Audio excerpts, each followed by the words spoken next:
أصدقائي صديقاتي، شلونكم أخباركم؟ إن شاء الله الكل بخير وصحة وعافية. واليوم الجو ولا أروع ويجنن، واني كل ما يصير الجو هيجي استغل باع الشمس شقد حلوة، استغل هذا الوضع وابدي اغسل وانظف واعزل وارتب واغسل ملابس وكل شيء اسوي.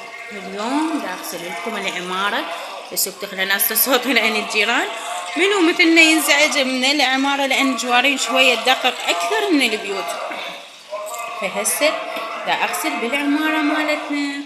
كملت القدام بيتي، طبعا كل واحد يغسل الدراج مالت المقابل بيته ويرتبه وينظفه، والباقي هيجي. هسه هيجي راح ابدي روتين اليوم وياكم كله تنظيف وترتيب وتعزيل، وما عندي طبخ ونافق شوي. خلينا نغير روتين عليكم. طبعا القاعد على شارع مصيبه كله راح انظفه وياكم. هنا كانت حورات تريق وراح انظف البيت كله وياكم. هذا استقبال. هاي شوية بالليل من نقعد على التلفزيون بروح حوراء وسوالفها. هسه قاعدة من النوم. سلمي على المتابعين حبيبتي. شي شمو ايديها مغسلة بالصابون. دا تقولكم شمو ايديها. هنا أنا بنات بلشت أغسل ملابس. أول شي أضيف أني ملابس حوراء وبعدين أغسل ملابسنا.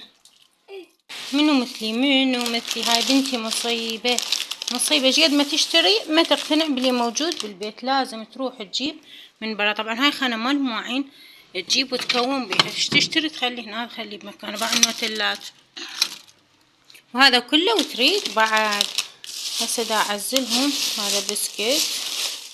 دقايق بلشت بمرحلة الكنس. طبعا بعد ما عزلت ولملمت ورتبت هسه راح ابلش اكنس واسرع لكم الفيديو حتى الصوت ما يزعجكم، ما يصير الفيديو كلش طويل عليكم. بعدين نروح انا وياكم نغسل المواعين ونرتب المطبخ.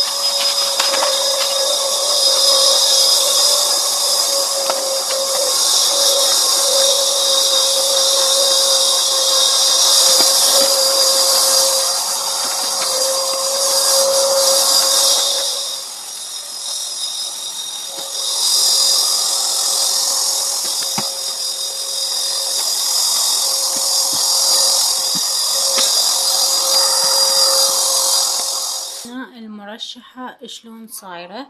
طبعا أنا كل أسبوع هيجي أنظفها تنظيف من فوق. هذا يعني معه بسرعة يصير عليها أتربة لأن بيها دهون، فتجمع الأتربة بسهولة. لازم تنظيف باستمرار عليها حتى تبقى نظيفة.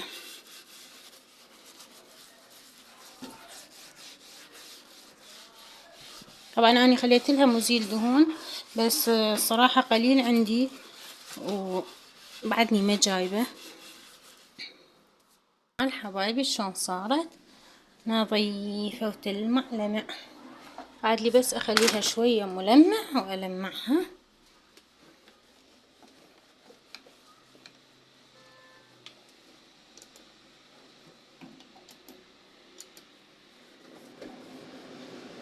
شغلناها. بعد ما غسلت المرشحة بدي اغسل المواعين مالتي. اول ما تجيب القلاصات انا اعطيت القاصة والزاك المواعين. طبعا القاصة ما استخدم عنده الا مثل ما تجنن المواعين.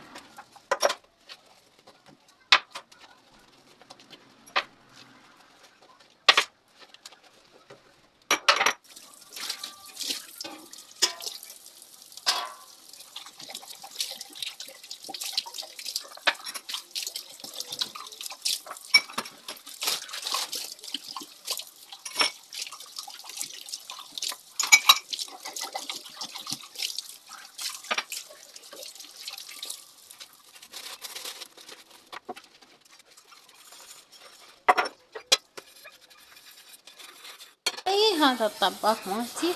طبعا طباخي ما اخلي يصير عليه لا دهون ولا كل شيء. ايدي بايد دائما، حتى اذا اسوي شاي امسح على الطباخ وراها. هذا الشيء يفيدك كلش اذا انتي شو تسوين تغسلين الطباخ، وهذا راح يفيدك. ما راح يخلي طباخك لا يتعب ولا يصير بيه سواد ويخرب شكله. كل ما ايدك بالحاجة كل ما افضل الش. لا تتعبين بيها من تردين تنظفيها ولا الحاجة مالتش تخرب.